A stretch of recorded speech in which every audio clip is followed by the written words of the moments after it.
नमस्कार, मैं हूं प्रदीप कुमार और आप देख रहे हैं अपना रोहतास। इस वक्त मैं कर्मा में हूं, हेल्थ वेलनेस सेंटर कर्मा में हूं। यहाँ पे आज जिले के सिविल सर्जन आए हुए थे और भी कई बड़े अधिकारी पहुंचे हुए थे और यहाँ पे टीकाकरण जो हर वेलनेस सेंटर पर 3 दिवसीय टीकाकरण होगा, उसका आज उद्घाटन यहाँ इस सेंटर से किया गया। और इसमें बिहार के स्वास्थ्य मंत्री मंगल पांडे जी की तरफ से उसका उद्घाटन हुआ है और उसका लाइव टेलीकास्ट यहाँ पे दिखलाया जा रहा है। और उनसे जो मीटिंग के दौरान जिस तरह से चर्चाएं होंगी, उन तमाम चीज़ों पे मैं चलता हूँ अंदर, आपको दिखलाता हूँ कि क्या क्या वहाँ पे कैसे हो रहा है। और लास्ट में मैं बात करना चाहूँगा यहाँ के जो सिविल सर्जन साहब हैं, उनसे भी मैं बात करूँगा और किस तरह का कार्य इस वेलनेस सेंटर से दिया जाएगा, इन तमाम चीज़ों पे हम बात करेंगे। चलिए सुनते हैं सबसे पहले कि क्या मीटिंग हो रही है और किस तरह की चीज़ें पर चर्चा हो रही है।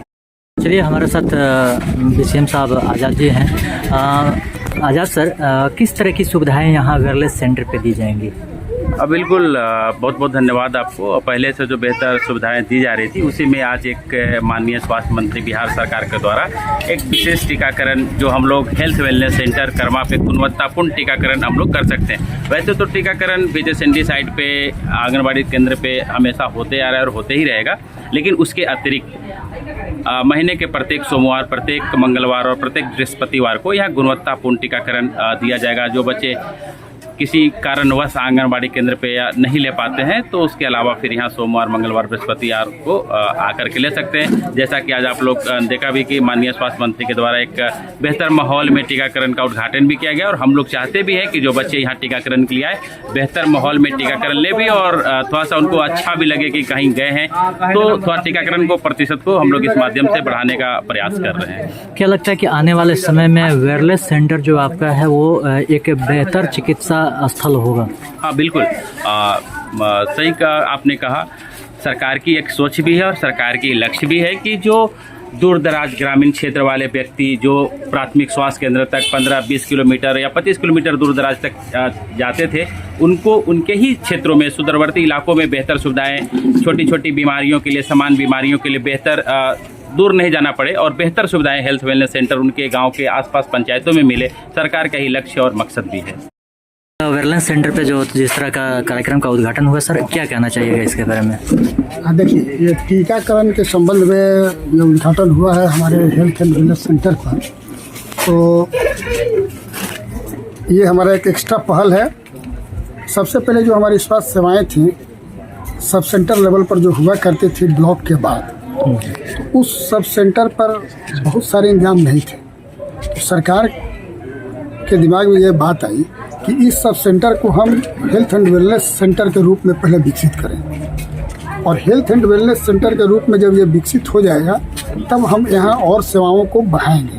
पहले केवल ANM आती थी सब सेंटर पर, कुछ दवाइयाँ रखती थी, वो दे देती थी। अब हमारे यहाँ हम लोग कोशिश कर रहे हैं कि हमारे यहाँ जो भी सब सेंटर है वो सारे के सारे हेल्थ एंड वेलनेस सेंटर के रूप में परिवर्तित हो जाए। हमारे समय से 3/4 से ऊपर हमारे हेल्थ सब सेंटर जो है हेल्थ एंड वेलनेस सेंटर में परिवर्तित हो गए हैं। वहाँ एक एक्स्ट्रा चीज़ हुआ कि उस GNM को CHO कम्युनिटी हेल्थ ऑफिसर, उसको हमने अफसर बना दिया। उससे कुछ दवाइयाँ प्रेस्क्राइब करने की भी पावर दी गई, तो वो कुछ दवाइयाँ भी लिख सकती है। और हमारे यहाँ हेल्थ एंड वेलनेस सेंटर पर हम 151 प्रकार की दवाइयाँ रख रहे हैं। और फिर हुआ कि अब यहाँ हम लोग जांच भी करवाएं, तो 15 प्रकार के जांच भी हो रहे हैं। जांच में वो 15 प्रकार के, जैसे आपका लिपिड प्रोफाइल वगैरह, एक एक जांच में बहुत सारे जांच हैं। और हमारे यहाँ इसमें NCD क्लिनिक जो हमारे ये में चलता था, वो एक मेन चीज़ है कि हमारे 30 साल से जो भी ऊपर के लोग हैं उनको शुगर और BP की जाँच करें। तो इन सब के अलावा हमारे यहाँ सेवाओं को हम बढ़ाते के क्रम में ANC करना शुरू किए। ANC भी होने लगा, एंटीनेटल केयर, एंटीनेटल चेकअप होने लगा। उसके बाद और भी जैसा ये हुआ, हम परिवार नियोजन के सारे विधियों को यहाँ अपनाने की कोशिश कर रहे हैं। जो भी हमारे टेम्प्रोरी विधि हैं जिसमें ऑपरेशन करना है, तो वो तो हमारे या ब्लॉक स्तर पर होंगे या हमारे जिला स्तर पर होंगे। लेकिन जो हमारे टेम्प्रोरी विधियाँ हैं, जिसमें अंतरा भी हमारा ये है, जो इंजेक्शन है जो आजकल बहुत पॉपुलर होते जा रहा है, ये भी हम लोग यहाँ सब शुरू किए हुए हैं। और IUCD लगवाने का काम भी हम लोग जहाँ हमारे हेल्थ सेंटर नहीं शुरू हुआ है वहाँ भी हम शुरू करने की कोशिश कर रहे हैं। इसी बीच इम्यूनाइजेशन का ज़रूरत महसूस हुआ तो हम लोगों के द्वारा, सरकार के द्वारा अभी हर एक ज़िले में हुआ कि कम से कम आप अपने ब्लॉक में 2 सुदूर ऐप से हेल्थ एंड वेलनेस सेंटर का चयन करें, जहाँ की जनता बहुत दूर अपने मैंने PHC से है वहाँ नहीं पहुँच सकती है। उस सेंटर को हम इस रूप में डेवलप करें और वहाँ नियमित टीकाकरण जो हमारे PHC पर होता था और भी जगह पर होता था उसको हम उस हेल्थ एंड वेलनेस सेंटर पर बढ़ाएं।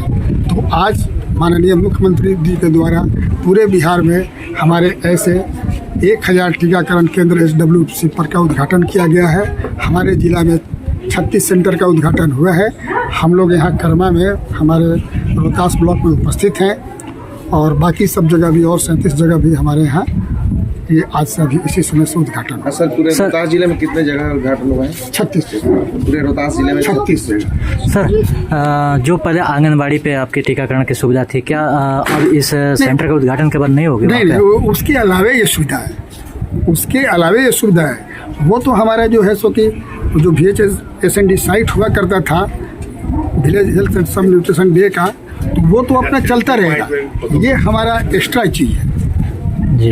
यहाँ पर चूँकि टीकाकरण करवाने के लिए हमको वहाँ से ये जो है सो कि कोल्ड चेन मेंटेन करने का ये करता था, तो हम लोग ये सारी चीज़ों को अभी हम लोग 2-2 पर कर रहे हैं। उम्मीद है कि आने वाले समय में हम सब अपने SWC पर ये सुविधा प्रदान कर देंगे। चलिए, थैंक यू सर।